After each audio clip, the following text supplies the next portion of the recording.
তার power music এখানে দর্শক কমে গেছে কেন তো দেখতে পাচ্ছেন। তো তাহলে কি পাওয়ার মিউজিক ভালো পাচ্ছে না? তো ভিডিও অবশ্যই পাওয়ার মিউজিক কেমন বাজে তো জানতে অবশ্যই ভিডিওটি পুরো লাস্ট পর্যন্ত দেখুন। আর এদিকে দেখুন তোদের মিউজিক চালু করে দিয়েছে। তোদের মিউজিকও কিন্তু খুব ভয়ঙ্করভাবে বাজছে এবং পাওয়ার মিউজিকও কিন্তু ছেড়ে কথা বলছে না।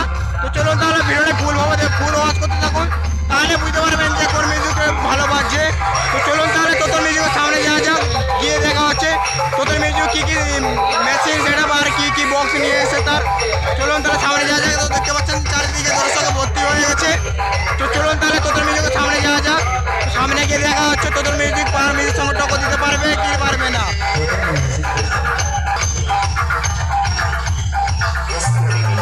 দেখতে পাচ্ছেন তোদের মিউজিক চালু করে দিয়েছে। তোদের মিউজিক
আছেন তো আমরা পাহাড় মিউজিকের ডিজির সামনে চলে এসেছি। তো দেখতে পাচ্ছেন পাহাড় মিউজিক গ্রুপ ডিজি নিয়ে এসেছে, কত ভয়ঙ্করভাবে ডিজিটা চলছে দেখুন। তো একবার গানো গ্রুপে ডিজি এনেছে। তো রুদ্রনীলের ডিজি নাম্বারটা দেখতে পাচ্ছেন, দেখুন শো করছে। এই দেখতে পাচ্ছেন রুদ্রনীলের ডিজি, আর ডিজিটা আছে 125 কেবি, ঠিক আছে। তো চলুন তাহলে পাহাড় মিউজিকের ডিজি দেখা হলো। তো এবারে তোতন মিউজিকের ডিজিটা দেখে আসি যে কত বড় বা কি ভয়ঙ্কর রূপে এনেছে তোতন ডিজিটা। তো আশা করছি যে তোতনের ডিজিটাও হবে হয়তো 125 কেবির। তো চলুন তাহলে যা যাক, যে সেখানে দেখা হচ্ছে যে বা তোতনের ডিজিটা কত কেবির হতে পারে বা কত বড় হতে পারে। তো চলুন তাহলে সেখানে গিয়ে দেখা হচ্ছে আমার